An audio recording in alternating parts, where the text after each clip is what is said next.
दोस्तों नमस्कार। अपराध और रोमांच भरी कहानी की दुनिया में आपके स्वागत है। आशा आप सभी अपने परिवार के साथ सुखी और स्वस्थ होंगे।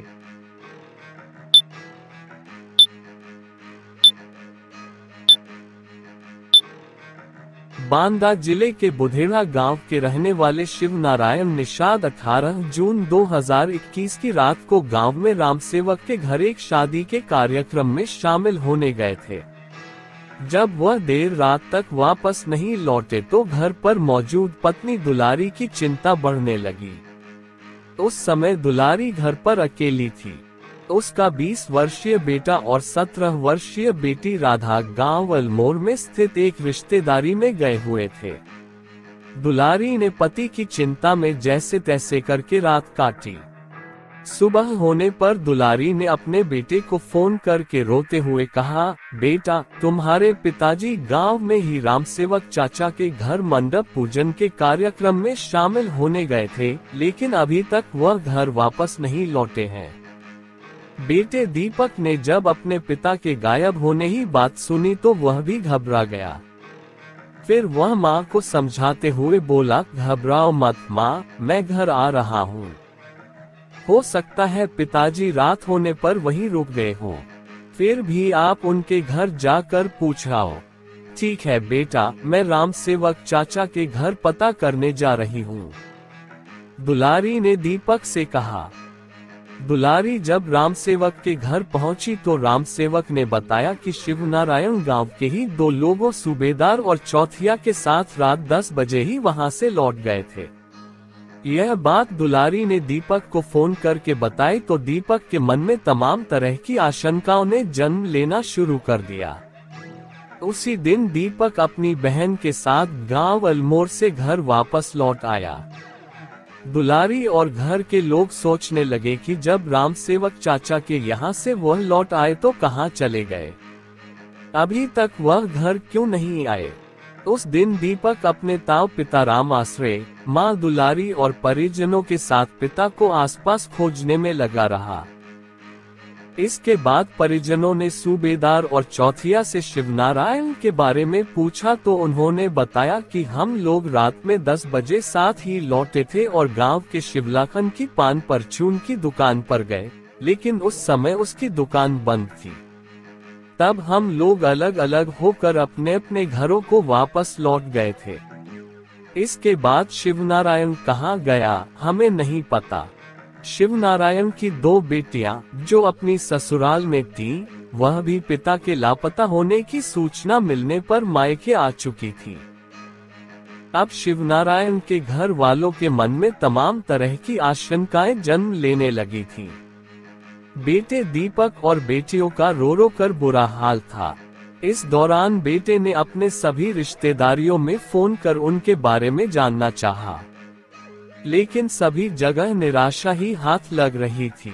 शिवनारायण को गायब हुए 2 दिन होने वाले थे, फिर भी घर वाले पुलिस के पास न जाकर इधर उधर खोजने में ही लगे हुए थे। इसी दौरान 20 जून 2021 की सुबह गांव के सूबेदार और अन्य लोग जब यमुना नदी किनारे से जा रहे थे तो उन्होंने हाथ पैर बंधे घुटनों के बीच डंडा फंसे एक लाश पड़ी देखी।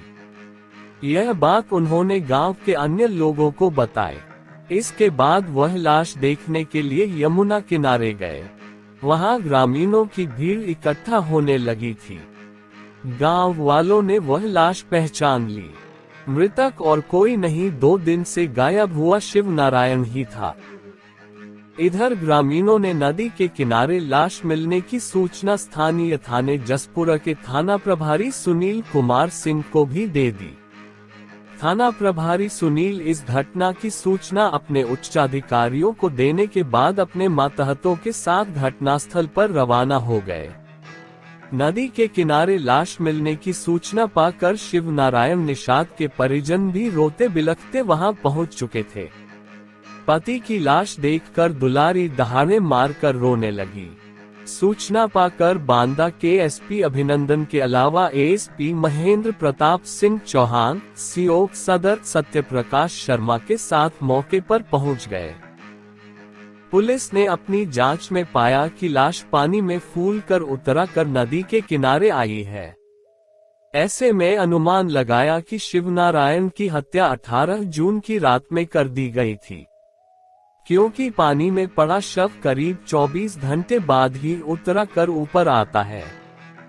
थाना प्रभारी ने मौके पर फोरेंसिक टीम को भी बुलवा लिया। फोरेंसिक टीम ने वहां से कुछ सबूत भी जुटाए। पुलिस ने लाश को देखकर यह कयास लगाया कि हत्या में एक से ज्यादा लोग शामिल रहे होंगे, क्योंकि पुलिस को घटनास्थल पर ऐसा कोई निशान और न ही 2 पहिया व 4 पहिया वाहनों के टायरों के निशान मिले, जिससे यह कहा जा सके कि हत्या इसी जगह पर की गई थी। इसी को आधार बनाकर पुलिस यह मान रही थी कि हत्या कहीं और की गई है। लाश को नदी में ठिकाने लगाने के उद्देश्य से यहाँ लाकर फेंका गया था। जिस समय बुधेड़ा गांव में पुलिस अधिकारी व थाने की पुलिस घटनास्थल का मौका मुआयना कर रही थी, पुलिस को वहां जमीन पर खून पड़ा भी दिखा। साथ ही कुछ दूरी पर चूड़ियों के टुकड़े भी बरामद हुए थे, जिन्हें फोरेंसिक टीम ने अपने कब्जे में ले लिया। मौके पर मौजूद गांव वालों ने बताया कि टूटी चूड़ियां मृतक की पत्नी दुलारी की हैं। उनका कहना था कि मामले की जानकारी होने पर दुलारी वहां बैठकर रो रही थी। हो सकता है उस दौरान चूड़ियां टूटकर बिखर गई हों, लेकिन पुलिस किसी भी साक्ष्य को हल्के में नहीं ले रही थी, इसलिए वहां मौजूद हर संदिग्ध वस्तु को अपने कब्जे में ले रही थी।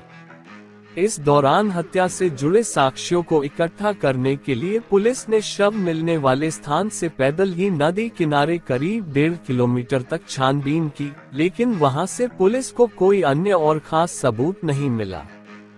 पुलिस ने जरूरी साक्ष्यों को इकट्ठा करने के बाद लाश पोस्टमार्टम के लिए भेज दी। इस दौरान पुलिस ने परिजनों से शिवनारायण के घर वालों से किसी से रंजिश होने की बात पूछी तो उन्होंने बताया कि उनकी किसी से कोई रंजिश नहीं थी। दोपहर तक पुलिस को पोस्टमार्टम रिपोर्ट भी मिल गई थी। पोस्टमार्टम रिपोर्ट में गला घोंटकर हत्या करने और फेफड़ों में पानी न होने की पुष्टि हुई। इसके बाद पुलिस ने शिवनारायण के बेटे दीपक की तहरीर पर हत्या का मुकदमा भादमवी की धारा 302 व 201 के तहत दर्ज कर लिया। रिपोर्ट दर्ज करने के बाद थाना प्रभारी सुनील कुमार सिंह ने एसपी के निर्देश पर जांच के लिए एक टीम गठित की, जिसमें कांस्टेबल शुभम सिंह, सौरभ यादव, अमित त्रिपाठी, महिला कांस्टेबल अमरावती व संगीता वर्मा को शामिल कर जांच शुरू की।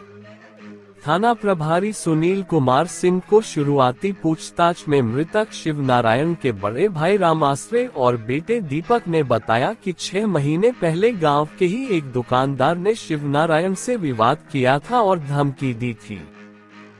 इसके बाद पुलिस दुकानदार और रात में दावत में साथ रहे व लाश मिलने की सूचना देने वाले सूबेदार सहित 4 लोगों को पूछताछ के लिए थाने ले गई, लेकिन पुलिस को उन लोगों से पूछताछ में ऐसी कोई बात नहीं मिली जिससे उन पर हत्या का शक किया जा सके। जसपुरा थाना प्रभारी सुनील कुमार सिंह शिवनारायण निषाद के हत्या की हर एंगल से जांच कर रहे थे। इस दौरान उन्होंने मृतक के घर के हर सदस्य का बयान दर्ज किया था। उन्हें जांच में पता चला कि शिवनारायण रात के 9 बजे ही दावत से अपने घर के लिए वापस लौट लिए थे। चूंकि उस समय हल्की बारिश हो रही थी, ऐसे में 45 साल की उम्र में उनके कहीं जाने का सवाल ही नहीं उठता था। ऐसे में पुलिस यह मानकर चल रही थी कि शिवनारायण घर लौटे थे और उनके साथ घर पर ही कोई घटना हुई थी। उस दिन घर पर मृतक शिवनारायण की पत्नी ही मौजूद थी, क्योंकि उसके बच्चे रिश्तेदारी में पैलानी थानांतर्गत अमलोर गांव गए हुए थे। मौके पर मिली चूड़ियों के टुकड़ों के आधार पर पुलिस का शक पत्नी दुलारी पर और भी पुख्ता होता जा रहा था। उधर पुलिस को मृतक के हाथ पांव के बांधने और घुटनों के बीच डंडा बांधने की बात समझ आ चुकी थी। यह हत्या के बाद लाश को उठा कर ले जाने में उपयोग किया गया होगा। इसी दौरान पुलिस को जांच में यह भी पता चला कि उसी गांव के रहने वाले जगभान सिंह उर्फ पुतुवा का अक्सर शिवनारायण निषाद के घर आना जाना था। चूंकि शिवनारायण जगभान के खेतों में बंटाई पर खेती करता था, इसी दौरान जगभान का शिवनारायण की पत्नी दुलारी से अवैध संबंध हो गए थे, जिसकी जानकारी होने पर शिवनारायण और जगभान के बीच खटास पैदा हो गई थी। अब पुलिस शिवनारायण की पत्नी दुलारी और जगभान पर अपनी जांच केंद्रित कर आगे बढ़ रही थी। इसी सिलसिले में थाना प्रभारी सुनील कुमार सिंह ने जगभान के घर जाकर पता करना चाहा तो वह घर पर नहीं मिला, लेकिन उसकी पत्नी दुलारी ने पुलिस को बताया कि वह शाम को 6 बजे पास के एक गांव में शादी में गए थे। वहां से वह 11:30 बजे रात में लौट कर आए थे। दुलारी ने यह भी बताया कि उनके साथ ही गांव के भोला निषाद की 4 बेटियां भी शादी में गई थीं, जहां भोला की 3 लड़कियां वहीं रुक गई थीं, जबकि एक उनके साथ वापस आई थी। इसके बाद थाना प्रभारी सुनील कुमार सिंह ने जहां शादी थी वहां पता किया तो लोगों ने बताया कि जगभान वहां से 8:30 बजे ही निकल गया था।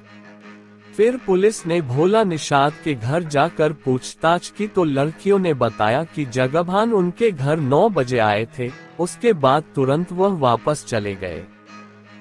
अब पुलिस के सामने सवाल यह था कि जगभान जब भोला के घर से 8:30 बजे चला आया तो वह अपने घर 11:30 बजे रात में पहुंचा था, तो इन 2.5 घंटों के दौरान वह कहां रहा। इस आशंका के आधार पर पुलिस ने जगभान सिंह से 2.5 घंटे गायब रहने का कारण पूछा तो वह उसका सही जवाब नहीं दे पाया। पुलिस ने जब कड़ाई से मृतक की पत्नी दुलारी और जगभान सिंह से पूछताछ की गई तो उन दोनों ने शिवनारायण की हत्या किए जाने की बात स्वीकारते हुए हत्या का राज उगल दिया। उन दोनों ने शिवनारायण की हत्या की जो कहानी बताई वह इस प्रकार थी। उत्तर प्रदेश के बांदा जिले के जसपुरा थाना क्षेत्र के बुधेड़ा गांव के निवासी शिवनारायण गांव में रहकर खेती करता था। वह दूसरों के खेत बंटाई पर लेकर भी खेती करता था। शिवनारायण ने गांव के ही जगभान सिंह का खेत भी बंटाई पर ले रखा था। खेत बंटाई में लेने के कारण खेत मालिक जगभान शिवनारायण के घर आने जाने लगा था। इस बीच जगभान और शिवनारायण की पत्नी दुलारी के बीच नजदीकियां बढ़ाने लगी थीं। दोनों की ये नजदीकियां कब शारीरिक संबंधों में बदल गईं, उन्हें पता ही नहीं चला। लेकिन एक दिन शिवनारायण ने जगभान और दुलारी को साथ में देख लिया तो वह आग बबूला हो गया और जगभान सिंह को घर न आने की कड़ी हिदायत दे डाली। इसके बावजूद भी जगभान सिंह शिवनारायण के घर आता रहा, लेकिन बार बार शिवनारायण द्वारा जगभान को घर आने से मना करने की वजह से बीते साल जगभान ने शिवनारायण को अपना खेत बंटाई पर नहीं दिया। तभी से दोनों के बीच मनमुटाव हो गया था। इसी बात से जगभान और दुलारी शिवनारायण से खार खाए बैठे थे। वह इसी उधेड़बुन में थे कि किसी तरह शिवनारायण को ठिकाने लगाया जाए। हत्यारोपी दुलारी ने बताया कि घटना वाले दिन उनके अविवाहित बेटा बेटी गांव अल्मोर में अपने एक रिश्तेदार के घर गए हुए थे। उस दिन घर में कोई नहीं था। उसी दिन दोनों ने शिवनारायण को ठिकाने लगाने के लिए ताना बाना बुन लिया था। जगभान दावत से लौटने के बाद रात के 9 बजे दुलारी के घर पहुंच गया। इधर मंडप कार्यक्रम से घर लौटे शिवनारायण ने दुलारी को जगभान के साथ आपत्तिजनक अवस्था में देखा तो गुस्से में उसका खून खौल गया और वह पत्नी को मारने पीटने लगा और जगभान से गाली गलौज करने लगा। तभी दुलारी ने प्रेमी जगभान के साथ मिलकर अपने पति को चारपाई पर पटक दिया और गला दबाकर उसकी हत्या कर दी। उसी दौरान उन लोगों ने लाश को ठिकाने लगाने का प्रयास किया, लेकिन गांव के लोग उस समय जाग रहे थे। ऐसे में उन्होंने शिवनारायण की लाश चारपाई के नीचे छिपा दी। इसके बाद जगभान रात के 11 बजे अपने घर चला आया। जगभान ने बताया कि रात करीब 2 बजे जब मोहल्ले के लोग गहरी नींद में सो रहे थे, तब वह रात के सन्नाटे में फिर से शिवनारायण के घर पहुंचा, जहां उसने और दुलारी ने शिवनारायण की लाश के हाथ पांव बांधकर दोनों पैरों के बीच डंडा डालकर लाश को यमुना नदी में फेंकाए। इतना सब करने के बाद दुलारी और जगभान अपने अपने घर चले गए। घर आने के बाद दुलारी ने पति के गायब होने की खबर पूरे गांव में फैला दी और जानबूझकर पति को खोजने का नाटक करती रही, लेकिन पुलिसिया जांच में उनका जुर्म छिप नहीं सका। पुलिस ने शिवनारायण की पत्नी दुलारी और उसके आशिक जगभान से पूछताछ करने के बाद दोनों को गिरफ्तार कर कोर्ट में पेश किया, जहां से दोनों को जेल भेज दिया। वहीं एसपी अभिनंदन ने इस सनसनीखेज हत्याकांड का खुलासा करने वाली पुलिस टीम को इनाम देने की घोषणा की है। तो दोस्तों, ये थी आज की कहानी। आशा कहानी आप लोगों को पसंद आई होगी। मेरा रिक्वेस्ट है कि प्लीज मेरा चैनल को सब्सक्राइब कर दे ताकि ऐसी रोमांचक कहानी मैं आप तक पहुंचा सकूं। Thank you.